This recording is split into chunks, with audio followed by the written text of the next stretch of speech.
Hey y'all, Coach in the Fight here, talking about signs and seasons. And in today's class, we're going to be using a sundial and a few verses from some hidden scriptures to know exactly what season we're in according to the signs that our Father left us. Now, there's a lot of debate these days over the calendar here in the year 2021 because we're noticing the discrepancies in the Jewish calendar and the sacred calendar.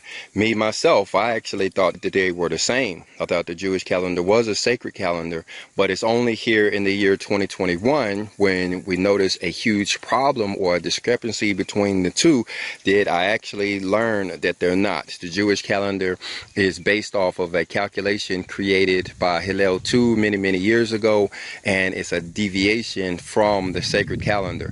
That's why they call it a Jewish calendar. The word ish, of course, implies that it is like such, so it is like a Jew calendar, and that's why many months they will line up, but it is in fact not a Jew calendar, but it is a Jewish calendar. So in some years there will be discrepancies, like in the year 2021, when it seems as though the Jewish people or those who are following the Jewish calendar are actually celebrating their feast days a month too early. But in this video, just like in many videos that we've done, we're going to once again prove what month we're in. We're going to use a few more scripture here to do it this time. And we're going to try to keep it concise, but we're going to actually try to prove by way of the scripture what exact month we're in. So not only for those in this year can actually get the feast days right, at least for Tabernacles that's coming up in a little over a month away, but you can learn from this, and then from then on, you don't have to worry about depending on the Hillel II Jewish calculation, that Jewish calendar they go by to know when the seasons are. You'll be able to tell for yourself. All right. So the first verse we want to do is come over here and look at Genesis chapter 1 and verse 14, where our Father is telling us how it is that we are supposed to tell time. He mentions the sun, the moon, and the stars there in order to tell us the years, the months, and the seasons. That's how his calendar works. You think about how perfect that is that, we all have access to the sun, we all have access to the moon, and we all have access to the stars. And no matter what part of the planet we're on, if we understand this calendar, we can all synchronize our watches at the exact same moment. But there's a couple of problems here. The first problem is, like we said, the Jewish calendar doesn't use the sun, the moon, and the stars. It actually just uses a calculation.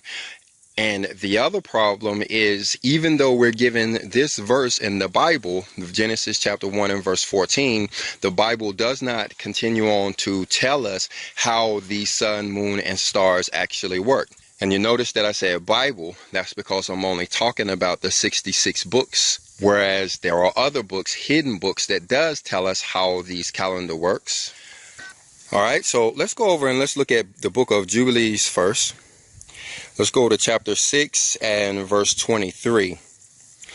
In this verse, it's talking about the days of remembrance here. If we actually look back up in verse 22 and on, you'll see it mention the word days of remembrance. And we've done plenty of classes on these days of remembrance. What we want to do in this particular class is pull out verse 23, and we're going to compare it to what we see over there in Enoch. So let me read it right quick. It says, on the new moon of the first month, and on the new moon of the fourth month, and on the new moon of the seventh month, and on the new moon of the 10th month are the days of remembrance, and the days of the seasons in the 4 divisions of years.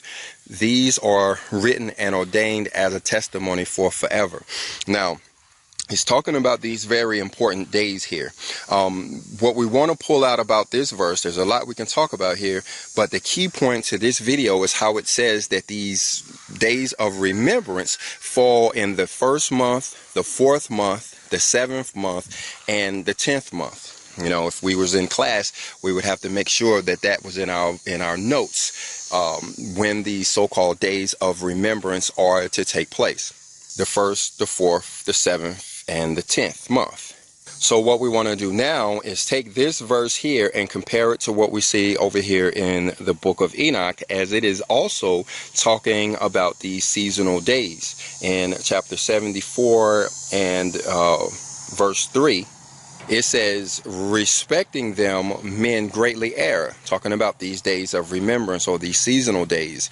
Respecting them, men greatly err. For these luminaries truly serve in the mansions of the world. One day in the first gate, one in the third gate, one in the fourth gate, and one in the sixth gate.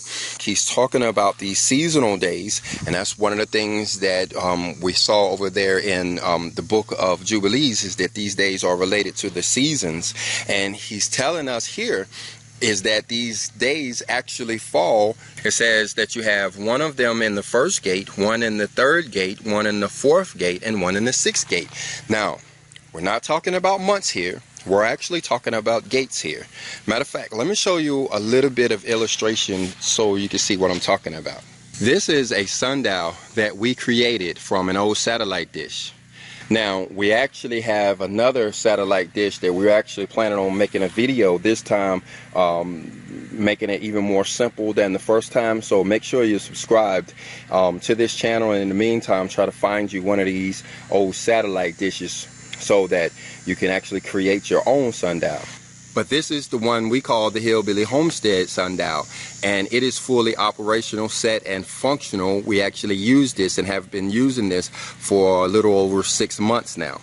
But we can use this to actually see how these gates work. You see there where the shadow is being cast? Well, if you look closer, you see these lines here that we have been tracking. Matter of fact, let me grab a dry erase marker and highlight these for you. Alright, that should be just a little bit better. What those lines represent is what we're going to see over here in Enoch when it's talking about these particular gates. You see back over here in chapter 71 is where we get all of the information concerning these gates. It tells us when the sun enters these particular gates, and of course these gates are like the numbers on the clock. They're set by the stars, which never move. So like the numbers on the clock, they never move, the stars never move. So it is the sun that appears to be traveling through these particular gates. It would be similar to what people talk about when they're talking about the zodiacs and how the sun would enter a particular zodiac at a particular time. Now, these gates are not the zodiacs. The timing is not the same at all. But it gives you the idea. Every year the sun will enter Virgo at the exact same day. Well, every year the sun will enter these particular gates at the exact same month. And you see down there in verse 9, it says that in the first month the sun enters the fourth gate. So I'll put a few more lines on here. I'll sure hope this dry erase marker will erase off of here. But anyway, so I got you here. I'm showing you that the sun is actually currently in the fourth gate. The sun enters the fourth gate. It actually goes through all of these gates twice in a year. You know, you have 12 months and you have 6 gates. So what happens is as the sun changes its position in the sky throughout the year, you will see its shadow being cast in these particular gates. And that's what Enoch is talking about when he's telling us these gates. And what he's telling us is how long they stay in these particular gates. He says that the sun first enters the fourth gate on or about 3/20, March the 20th. Will be the first day that the sun enters the fourth gate. And then he goes on to say that exactly 30 days later, the sun will enter the fifth gate. And 30 days after that, it will enter the sixth gate, which will be the third month. So one thing that has to be noted is how down here in verse 9, he's telling us that the sun enters the fourth gate in the fourth month. Now, this is consistent with everything that we've seen. Moses in the book of Jubilees said that the day of remembrance will be on the new moon of the first month. And then Enoch in chapter 74 said that the same day, this day of remembrance on the new moon of the first month would occur in the fourth gate.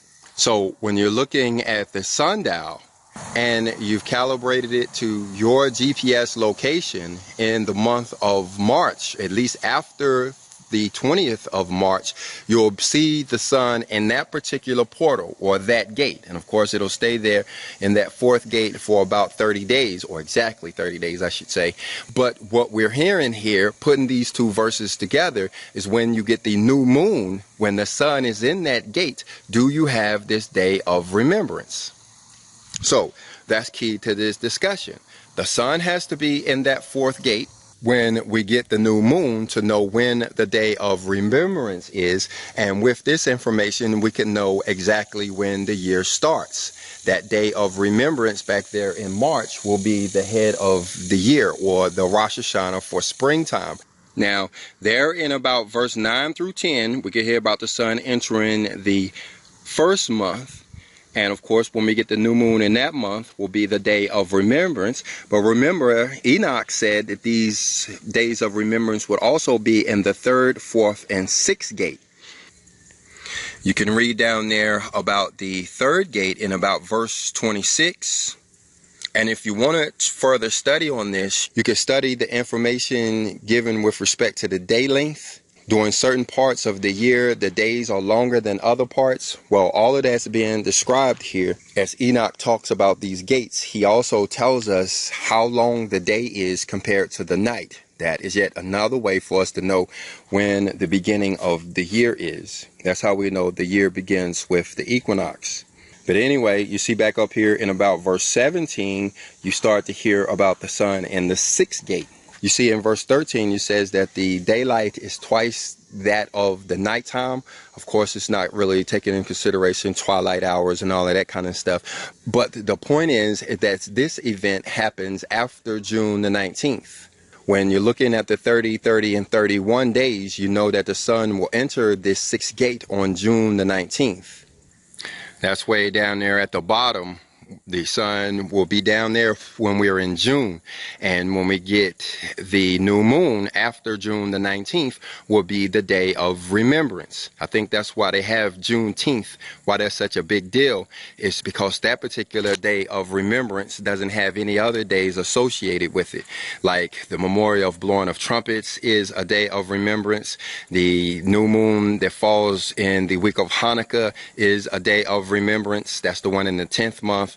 And the new moon that falls in the first month, that's kind of a big deal because that's when they did all the temple cleansing there in about March. But when you look at the new moon that falls after June the 19th, there's no other days associated with it until they came up with the idea of June the 19th or Juneteenth. And I think all we really need to do is make that connection, that when they start talking about Juneteenth, then we need to start looking for the new moon to know when this day of remembrance will be.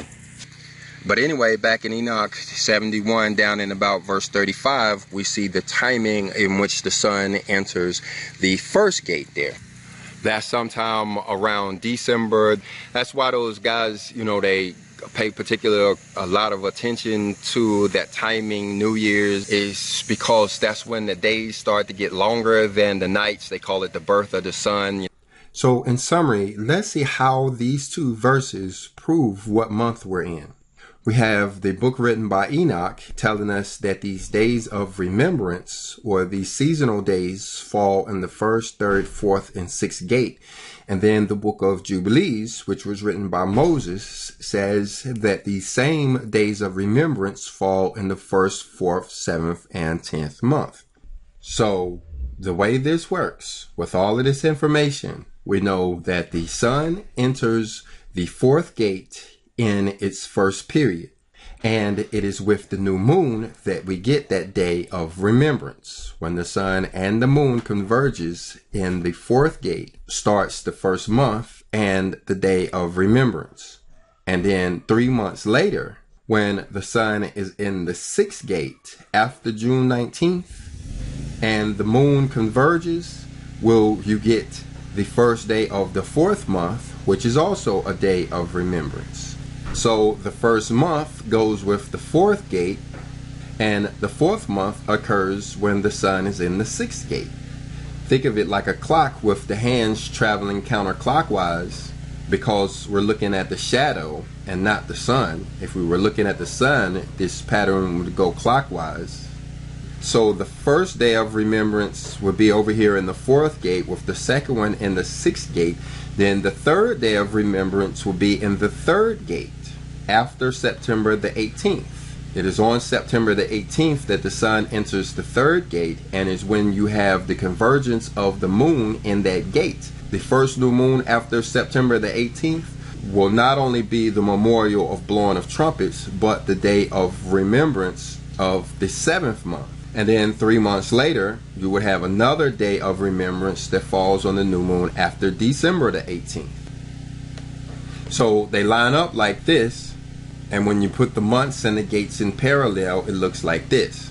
The first month occurs in the 4th gate, the 4th month occurs in the 6th gate, the 7th month occurs in the 3rd gate, and the 10th month occurs when the sun and the moon converges in the 1st gate. So how do we use this to know exactly what month we're in? First thing we do is decide which gate we're in. And being we're here in about September the 20th, tells us that the sun has just entered the 3rd gate. And according to Enoch, we will have a day of remembrance in that gate, which will be the beginning of the 7th month. So here that we are after September the 18th, but yet we haven't seen a new moon yet, we know that this next new moon that we see will be the day of remembrance in the 7th month. This is how our Father's calendar works. This is how he made sure that we would depend on the sun, the moon, and the stars to know what day it is, and not have to depend on the internet or almanacs or any other means. We all are looking at the same moon, we're all looking at the same sun, and we all are looking at the same stars. Therefore, we can all synchronize our watches together. But anyway, so this is how we know what months we're in. Enoch spells it out specifically. So check out some of the other videos we got on the subject. Learn this, guys. And like I said, we're going to try to create a video making another one of these, more simplified. We have one video where we were kind of, making it up. The angels were working with us on that one, but I believe we got it down pat. It's really only going to take a huge bolt, a nut, and this old sundial and a shovel, and we're going to have this thing in the ground. So be subscribed to that video. Like I said, go ahead and find you one of these old satellite dishes, even if it's in your backyard, or ask your neighbor for that one in his backyard that they're not using, and let's create our own sundial so we don't have to worry about the Jewish people or YouTube or anybody else to know what season we're in. With this simple little device our Father has provided for us, we always know exactly what season we're in. Now, if you got anything out of this video, go ahead and hit the like button. If you didn't, hit the dislike button. But leave us a comment either way, and shalom.